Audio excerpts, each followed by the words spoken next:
Welcome to Access SportsNet Lakers. I'm Nikki Kay, alongside the esteemed Brad Turner from LA Times and our Lakers insider Mike Bresnahan. Guys, they say what happens in Vegas stays in Vegas, and now the Lakers won't ever know. BT's permanently scarred by this. I know, BT. Talk to us about that. I'm not happy right now.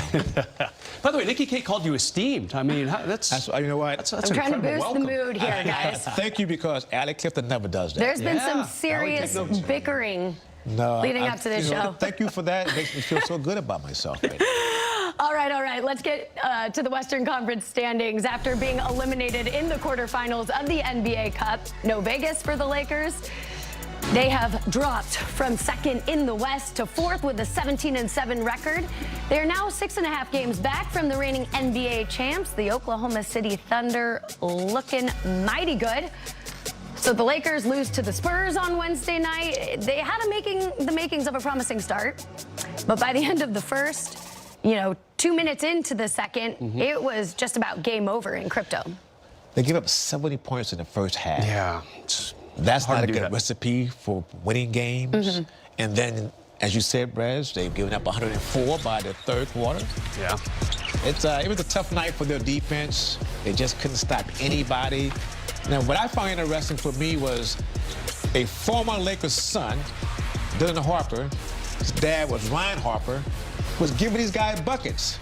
I kept thinking, I saw this kid crawl around the locker room. Now he is really giving the Lakers a really hard. Yeah, he's really good. I mean, he's just one of the many young players that the Spurs have. The Lakers just cannot contain. And because of that, they got beat pretty bad. Yeah, BT, you nailed it.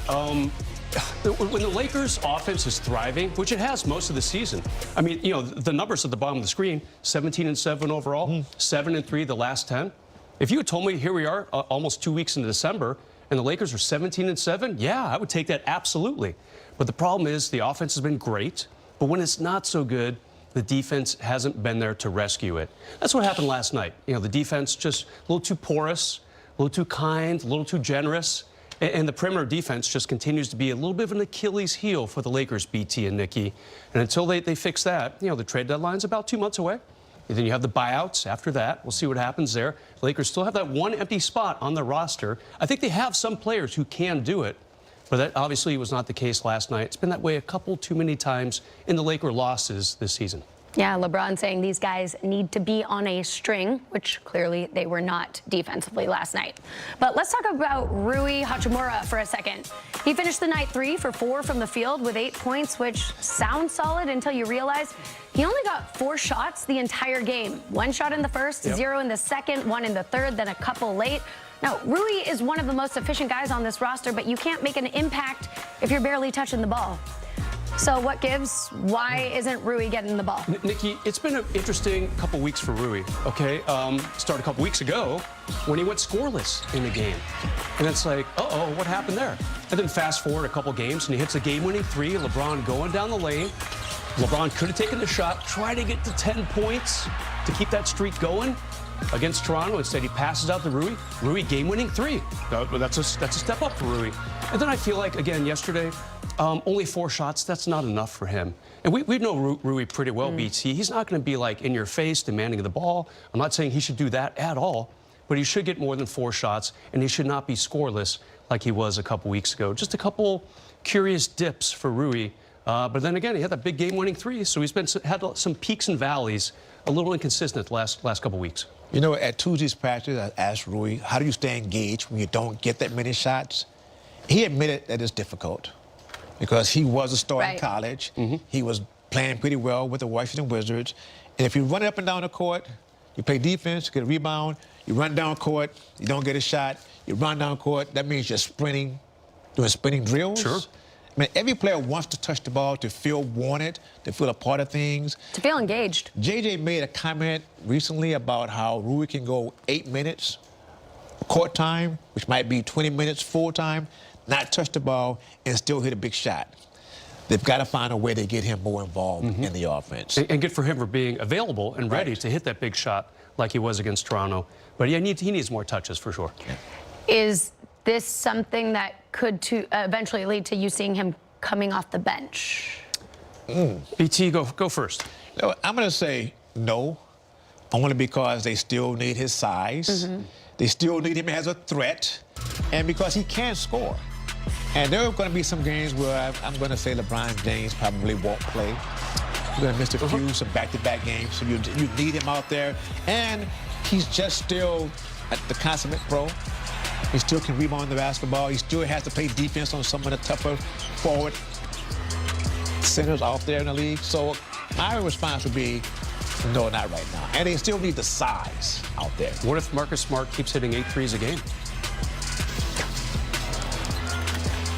Good luck with that, Chris. That's what we call that's what we call rebuttal. Well, and then in that case, then you have a threat off the bench. You need something there, too. Yeah, so then that would be Marcus Smart. Yeah, no, I agree. And I'm with you. I think Rui's still the guy. They like his size.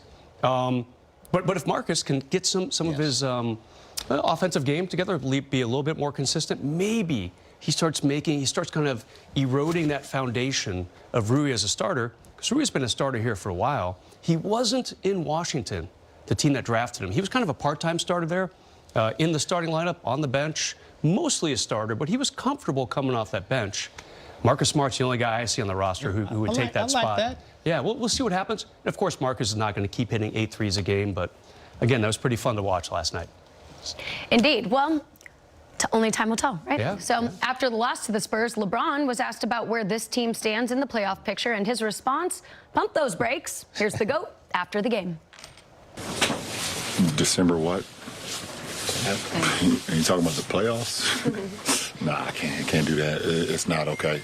Not my mindset. I can't think about what we can do in the playoffs in December. What I can say is that, you know, the habits that we built throughout the regular season each month, if we are in a position to make it to the postseason and be able to get to that point, well, we have to build it now. So, but as far as talking about what type of damage we can do in the postseason in December, it's not right for the basketball gods, not for me. Have you guys ever been in a relationship where someone asked, what are we? Yeah, LeBron was asked that last night, wasn't he? He said, not really. That's a good question. It's complicated. Yeah. All right. Well, Lakers squad, obviously talented, right? But I remember J.J. Redick using the phrase, there's a lot of slices of pizza left in the box, right? So when you look at the slices of pizza left versus the deficiencies that this team has, and you're putting ingredients into this roster to make them championship contenders, give me 2 ingredients this squad needs, all right? We're going to go one from each of you first, and then we'll double back. So, Brez, you first. Well, I think it has to start with defense, in particular perimeter defense. I do think they need another shot blocker or 2, but for now, it's just mainly defense. I mean, look at last night. You got De'Aaron Fox. He hit 4 threes. That's a lot. And then Harrison Barnes, another starter for the Spurs, also hit 4 threes. So they got 2 guys accounting for 8 made threes. That's a lot on that perimeter. And the Lakers just have to clamp down on that. It's mostly three-point touch and mid-range. They haven't been gashed too badly, in the paint, BT. DeAndre's done okay there. He's just not a shot-blocking center by nature. His career average is 1 a game, whereas like guys like Wembanyama and AD, they're going to be around 3 a game, 2.5 a game for their careers. So there's definitely some need to talk about the rim protection. Right now, I think it's perimeter defense that needs to be discussed. Mike, I like that. Are you reading my notes? I say... He was looking over. Well, he always does that to me. Cheating. A 3-and-D wing player. Either someone becomes better at that, or they're going to find one. One name that comes up as trade potentially is Herb Jones from New Orleans. I like this Although game. that's been shut down by the Pelicans. For now. Especially coming here. Luka has been great playing with players like that. He was great with players like that in Dallas. They got to the NBA Finals. You need some guys that can make threes from the corner, from the wings. And you need some guys that can defend, so there's not so much pressure put on LeBron to defend these guys, or Austin Reeves to defend these guys, and certainly not Luka because they had the ball so much. Yeah. Look at the Spurs. Look at OKC. They have a multitude of 3-and-D players. That's what's win in the NBA today. Yeah. You gotta have wings. And Lakers do have a good D wing just on their bench. They've got Vando sitting there. He just hasn't supplied the 3 portion of that this season. Just not a lot of offense from him. Not at That's all. why he's out of the rotation right now. All right, so we've got our first two ingredients: perimeter defense, a 3-and-D player. Brez, back to you. Well, I think they need more punch from the bench. This was a problem for them last year. They were really one of the worst playoff teams in bench scoring. Problem against the Spurs. And now, yeah, of course, last night, definitely not the case at all. With Marcus Smart exploding for 26 points. But, you know, before then, Jake LaRavia, he's had some moments, especially when he's a spot starter, where you're like, okay, he can score. You know, he's got some nice touch. We just haven't seen enough consistency. Vanderbilt, like I just said, we haven't seen him at all. Gabe Vincent, nice preseason. He's had some injuries in the regular season. Haven't really seen him do much as far as scoring. And then, you know, when the bench isn't scoring, what does that mean? More pressure on the starters to play more minutes, come up with those points that the bench, where the bench is creating that deficit. So I like to see them get another proven 13, 14. I'm going to get greedy, BT. 15-point scorer a night, someone who comes off that bench. C.J. McCollum, kind of languishing out there in Washington. He'd be nice on my list. I like that. You're welcome. You just can't guard anybody. That's under Brez's Laker It's Christmas pure tree. scoring. Okay, right. They have to improve the defense from within. We can't have guys walking up the street and saying, hey, sign me, Lakers, and I'll play for you guys. They're at the bottom of the league in points allowed, field goal percentage, and three-point shooting. And because of that, it means they have less possessions to score on offense. It puts more pressure on them. It puts more pressure on Luka and Austin and on LeBron to score. And when you have nights where you're not making baskets, you need great defense. Yeah, and right now, they're not showing that. They have a hard time with it. And then JJ made a really small point. He talked about telling guys, if you stand up, you can't guard anyone. If you don't get down in a defensive stand, then you have a better chance to defend somebody. You can't put that in matrix. That has to come from practicing and perhaps comes from willpower, doing the right things on defense, because Bressingham is not going to walk in and start shutting down during Fox. No, that would Gotta never get ever low. happen in my whole entire life. Got to get low. I like that. All right, thanks, guys. Well, reminder, the Lakers play next on Sunday against the Suns. It's the two teams from the West that did not advance to Las Vegas for the NBA Cup semifinals. Sunday's game is at 5 right here on Spectrum SportsNet. As always, we'll be here before and after with Access SportsNet Lakers. And Marcus Smart lit it up offensively against the Spurs Wednesday night, looking like his old self. Coming up next, we'll break down what this means for the Lakers moving forward.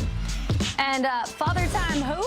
Every Laker fan jumping out of their seat when the King threw down a dunk that turned back the clock. All that and more coming up next.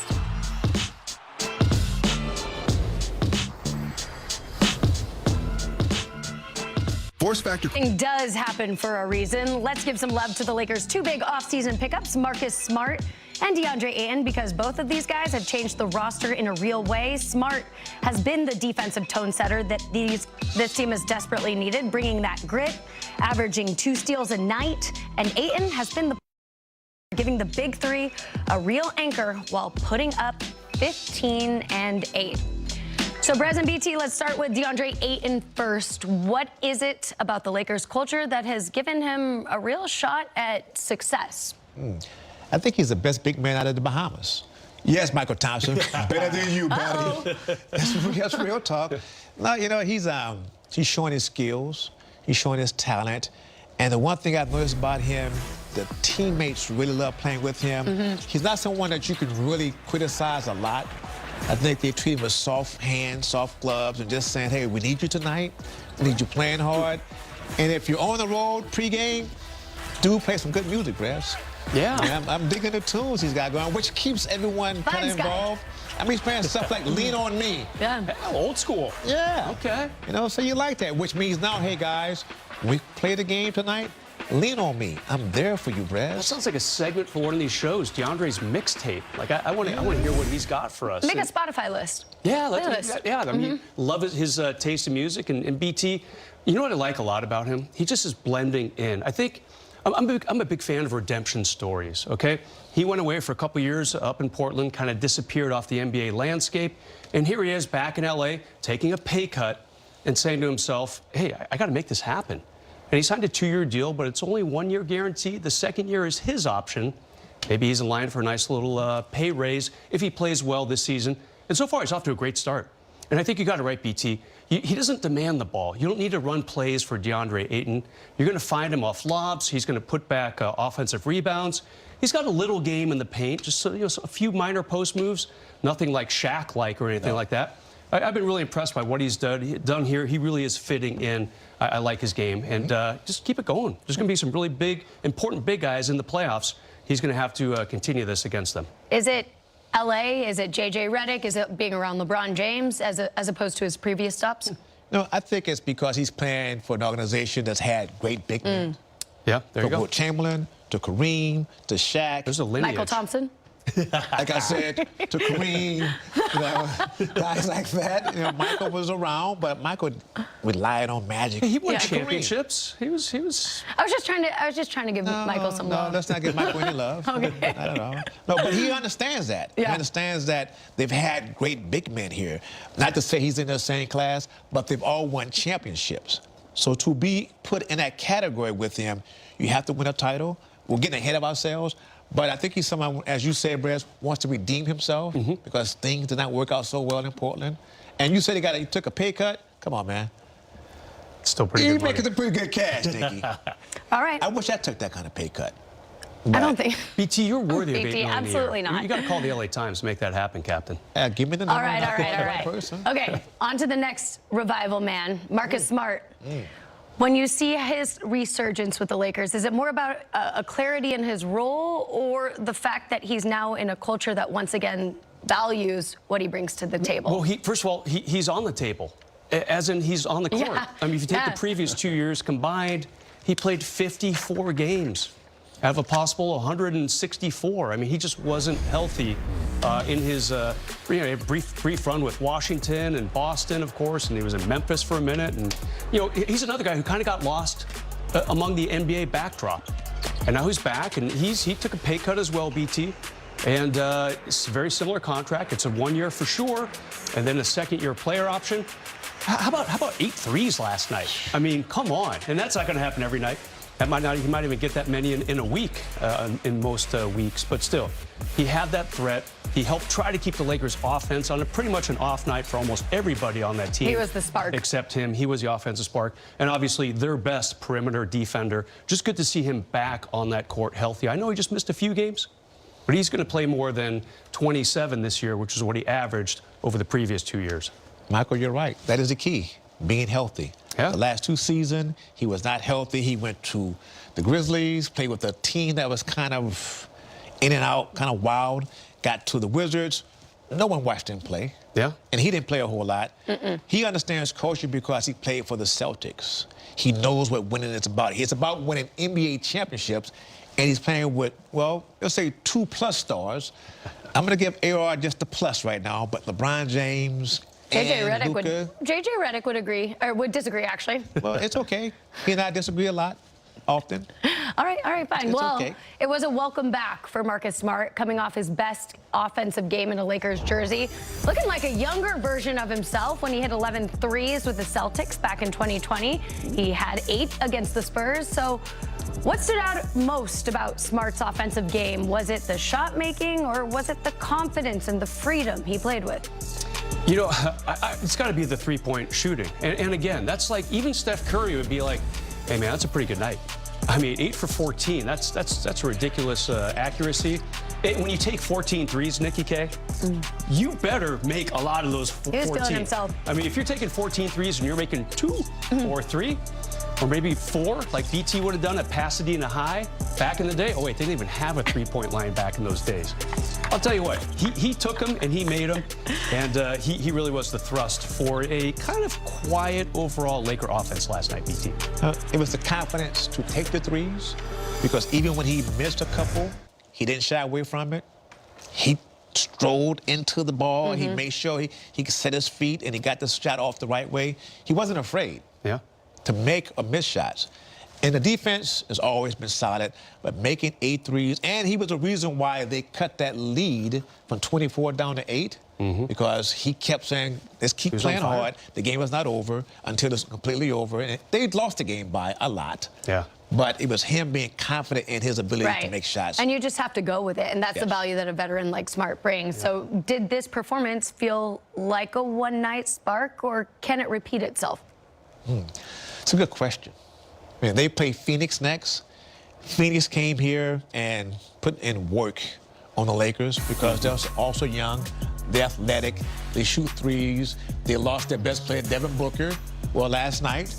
The best player from San Antonio did not play, Victor Wembanyama. So I think it's a good start for them, but more than anything else, they have got to, Prez, improve their defense. Yep. If that doesn't improve, then it won't matter if they're making 1,000 threes a night because they might give up 1,010. Yeah, I mean, San Antonio had, what, 104 at the end of 3 quarters? That's a decent total for some teams at the end of the game. So, yeah, the defense is really, it's been lacking for a couple weeks now. Puts a lot of pressure on that offense, too.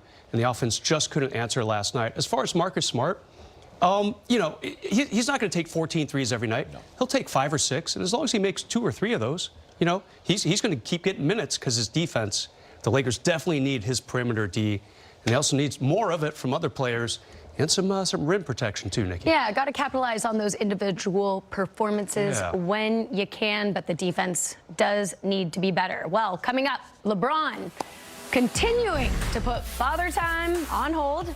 Last night's poster dunk versus Spurs.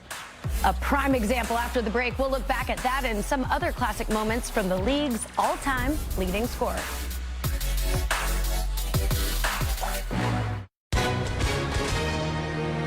The roar in the arena. Well, LeBron James turned back the clock on us with that dunk against the Spurs. So let's open the time capsule, right? We've got some LeBron plays, and I want you to rate each with how the following metric that you guys see on the screen here. Pay attention, okay? Right? All right. Yeah. So starting, you know, at the bottom, it's not worth saving, right? Then you got cool find, that's like a bookmark a tweet. Certified relic or Hall of Fame artifact. That's a good one, right? Hall of Fame artifact. I'm guessing that's the best, BT. So use that sparingly. Is that what? Oh, okay. Yeah. Use it sparingly. All right, let's get to the first play. And we're starting with the one and only slam against the Spurs. James over the 7'1" Luke Cornett. Yeah, BT, this is a Hall of Fame artifact. Forget what I just told you. You got to throw this out there immediately because of the LeBron reaction. He absolutely stared down Cornett, who has actually one of my favorite NBA names, the Unicornet. Not much of a unicorn on that play. And just based on LeBron's reaction, BT, that's an absolute Hall of Fame artifact. Forget everything I told you about using that term sparingly. And the age in the season. Yeah. He's 41 in 2 weeks. I mean, come on, BT, that's crazy. Why are we listening to Mike Breslin? But I agree. Yeah, but you have to. Hall of Fame artifact. I mean, the guy is a Capricorn like I am. Yeah. And he will be turning 41 pretty soon, as Mike Breslin said. That was pretty nasty, though. Yeah, that was impressive. I didn't jump out of my seat, but I wanted to. But I was being cool, B-more. Yeah. I couldn't do that thing like that, but I did go like, ooh, wow. That was one of the loudest reactions to an unanticipated moment that I've heard in crypto. And LeBron usually, you know, he usually like turns to the bench for some like, Not that time. He went right at Unicornet. And, But Cornett's response was just take it out of bounds. I know. Go up court. He was kind of minding his own business. Yes, that's all you can do, right? All right, number 2, the 2016 NBA Finals, Game 7. LeBron's clutch block on Andre Iguodala. Guys, how could you forget this one? Nikki K, BT. I was actually at this game covering it for the LA Times. And BT, this is also a Hall of Fame artifact. Yes, we're bringing it out again. I mean, come on, this is the series-winning play, the series-turning play, whatever you want to say. Yeah, I mean, that's crazy. He still likes to do those chase-down blocks, too. Fun to watch, BT. He had one against the Spurs. Yeah. I mean, that was 9.5 years ago. How crazy is that? Oh, Breslin, you are killing me. But I want to say, ditto Breslin, Hall of Fame artifact. And I do believe after that block shot, Kyrie came down, hit the game-winning 3. Yeah. If I'm not mistaken. No, I think you're right. There is. So that was President. Could you do something like that? Could you block a shot that way? Yeah, my 10-year-old niece on a Little Tykes basket, but then she would hate me forever. And it would be a Hall of Fame artifact for Mike President. All right. Moving on. Number 3.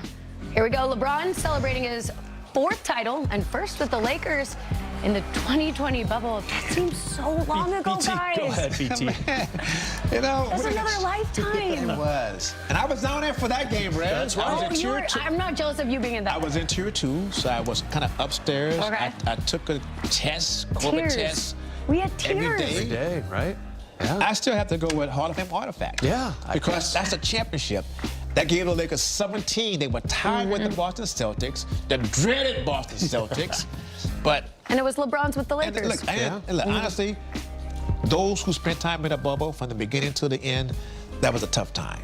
Yeah. Tougher than people want to admit to, but they won a championship. Yeah. And I was glad to go and celebrate at my favorite watering hole in Orlando. Thank you, Lakers and LeBron James. Were you allowed to celebrate? Well, I did.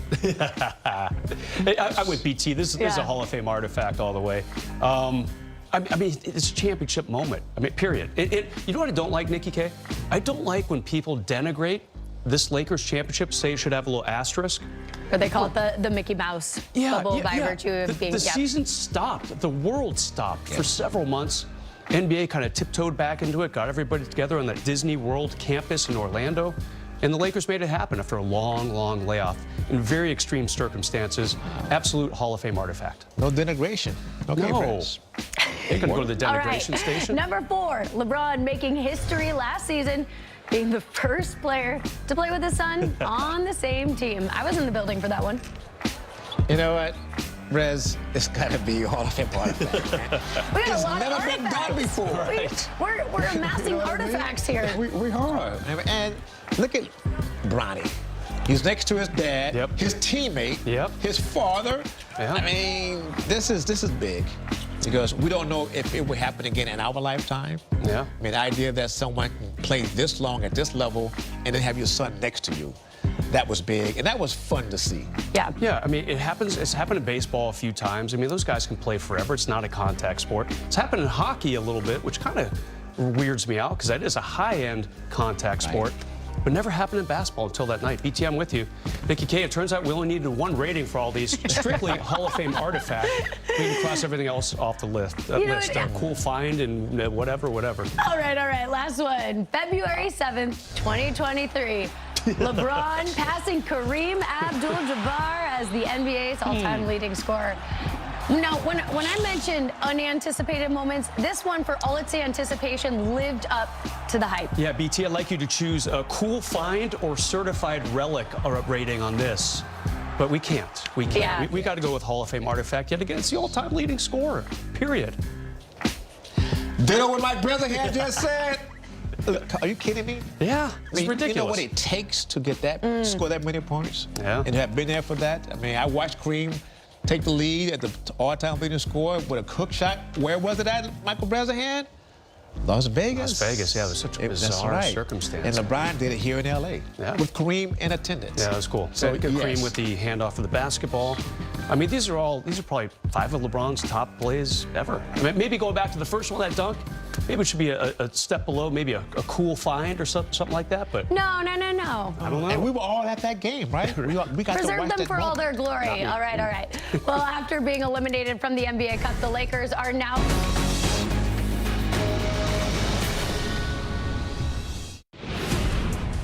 After being eliminated in the NBA Cup semifinals last night, the Lakers are heading to Phoenix on Sunday. Here's the final 4 left to play for the Cup. From the West, it's the Spurs versus the 24-1 Thunder. And in the East, it's the Knicks and Magic. Both those games are Saturday on Prime. Guys, the Thunder are looking near invincible in this run. Well, they only won by 49 against Phoenix. I mean, that was close, right? I mean, yeah, it's ridiculous. You're absolutely It was fun. Thanks for showing up. Right? Well, okay, so we've got those 4 teams left standing after the knockout round. When you look at who's on each team, give me your 3 wild card players for the semifinals here in the NBA Cup. You know, I'm going to go with Desmond Bain with Orlando.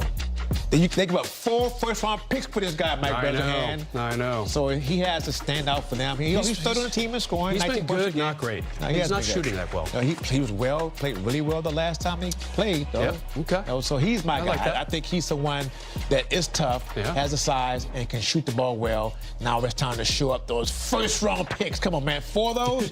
Do something, buddy. How many did the Lakers give up to get Luka Doncic? Not 4, right? No, BT? not 4 at all. How about that? All right, BT, I heard one of your guys.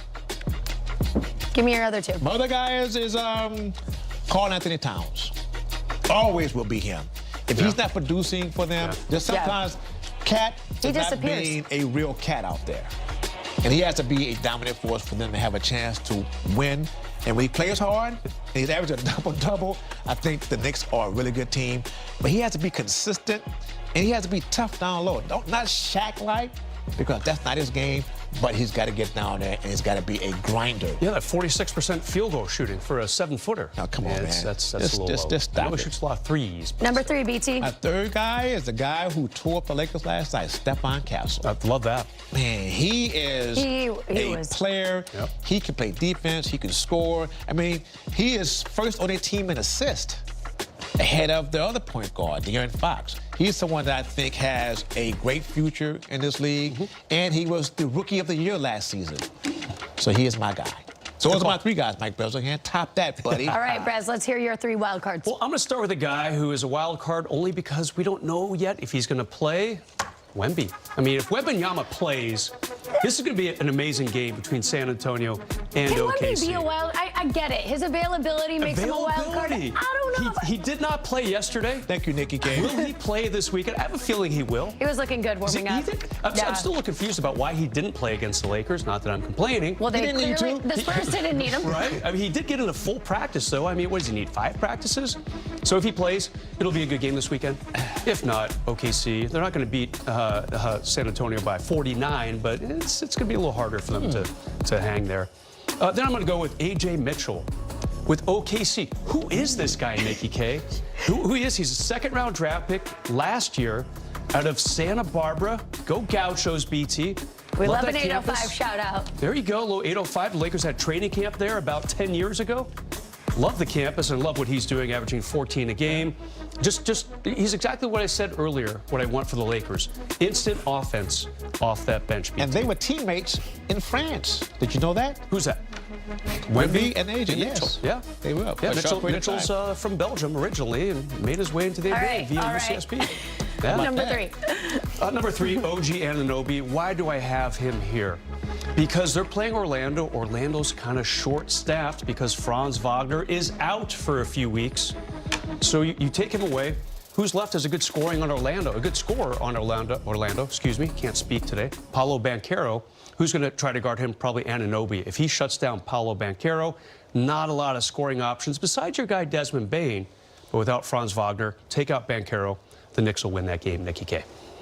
All right, the 3 wild cards. There you go. TBD if Wemby is a wild card. Wemby is a wild card. We'll let it slide. If you can tell me he's playing, I'll take him off that list. No problem. Okay, back to the Lakers. Their next opponent Sunday against the Suns. Last time these 2 teams played, the Lakers got beat by double digits, which is kind of becoming a recurring theme. When the Lakers lose, they lose big. Phoenix then snapping LA's 7-game winning streak. So what do you need to see from LA to correct course, not just from their last meeting, but from how they showed up against San Antonio? Defense. They got to go out somebody. Yeah. Because if they don't play better defense, they're going to start losing more games. They can score against anyone. As Luka said last night, they scored enough to win the game. But they gave up too many points to win the game. Yeah. So that's where it has to start. Phoenix just beat them here, and they won the game with their best player, Devin Booker, only playing, I think, the first quarter, and he sat out, and he's still injured. They have some also really good wing players. which gives the Lakers a hard time. They have those 3-and-D guys, so if they can slow them down some, they have a good chance. And I'm looking forward to seeing Dylan Brooks and LeBron James. Will the two of them have a nice little conversation about something? Yeah. I think they will. That's always fun to watch. Yeah, it is. Oh, they got to stop Gillespie. I mean, other guys like, who is this guy? Yeah. He's been a big, he's been a little bit less heralded than A.J. Mitchell for OKC, but this guy was undrafted out of Villanova. He's putting up decent points, a lot of assists. He's really kind of filled the gap for Phoenix with some backcourt injuries, and he was good against the Lakers. Someone got to put a body on him, stop him from doing what he did more recently against the Lakers. All righty. Reminder, the Lakers next play on Sunday against the Suns. It's the two teams from the West that did not advance to Vegas for the NBA Cup semifinals. Sunday's game is at 5 p.m. right here on Spectrum SportsNet. As always, we'll be here before and after with Access SportsNet Lakers.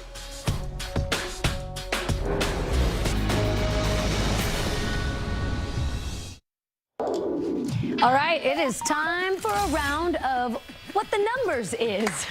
You guys know the drill. Basically, I give you a topic. You show your confidence with a score of 1 to 10, 10 being the highest. Brez, you are up first. And our first topic, level of concern for the Lakers on the defensive end. I'm going to go 8 on this. It's up there for sure, and I have a feeling they're thinking the same thing. Look, you look at their last 6 games, BT, they're giving up an average of 122 points.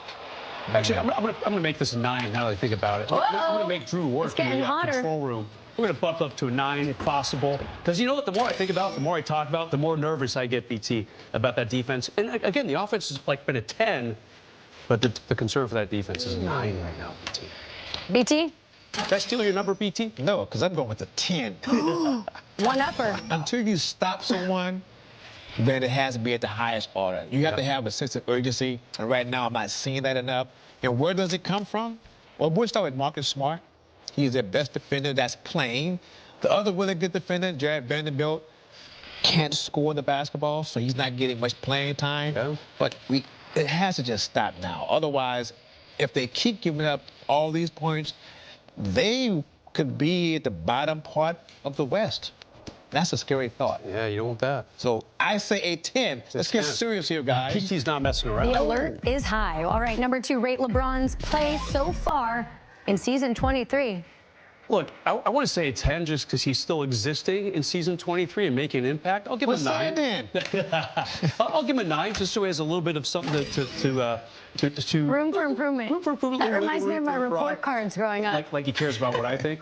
No, it's been great. It's been great. You know, I know he's probably a little bit like, oh man, that streak ended. Yeah. That was kind of a cool streak.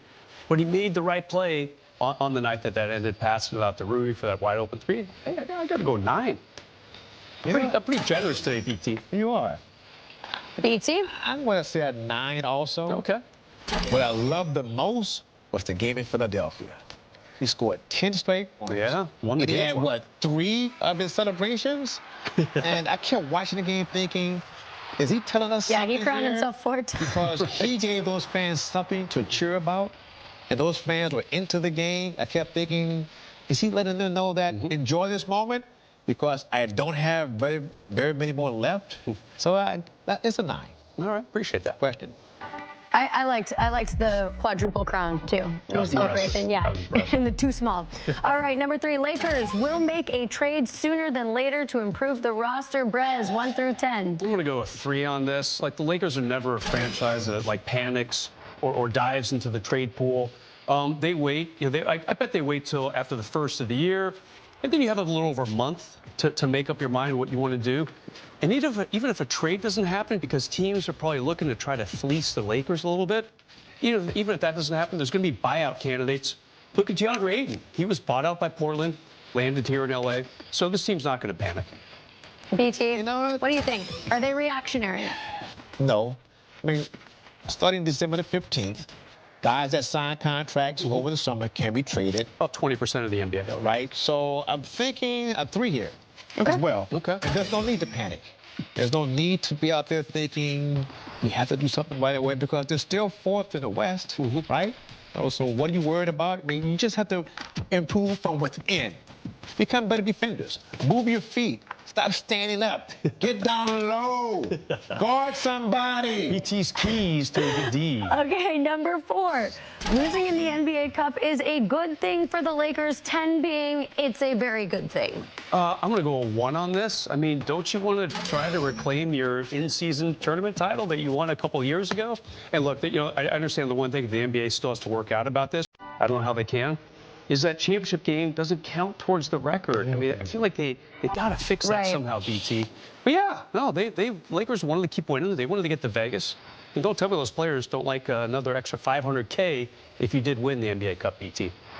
Man, if it was a 0, I'd put a 0 up there. All right, okay. Because, look, a 1 because what's good about losing? Yeah, yeah. And you lost to a young team that beat you pretty good on your home court. Yeah. Smack you upside the head. That couldn't feel good. And as you said, brother, again, 500K is 500K. Miss K. I'm just saying. We could all use a little extra. We could all use some extra money in our bank account. Why not? All right, number 5. The Thunder will break the Warriors' record of 73 regular season wins. BT, go ahead. Cool. I'm going with an 8. Okay. This is a young team that believes in the process, and they said winning is not boring. If it's not boring and you want to play hard, they want, what, 40 points? And they still played hard. They knocked those guys upside They're the head. having fun, too. I mean, not that winning isn't fun, but they're just it's a so joy. deep. They're like 12 deep. Yeah. So they're 2 guys that don't get to play often. So I'm bumping with an 8. Yeah, those guys are still going to get $500K after they win the NBA Cup. Yep. Probably. Brez, what's your barometer? I'm going to go with a 10 on this. I don't see how they don't break Golden State's record. I mean, look, they're already, what, 24-1?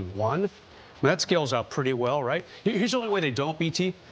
If it's, let's call it late March, that everyone's had a fun St. Patrick's Day, and they are 11 games ahead of whoever second place in the West is, maybe OKC says, let's give our guys a few weeks off, and just kind of, you know, rolls calmly to the end of the regular season as opposed to trying to get to 74 wins, because they could get there if they want to.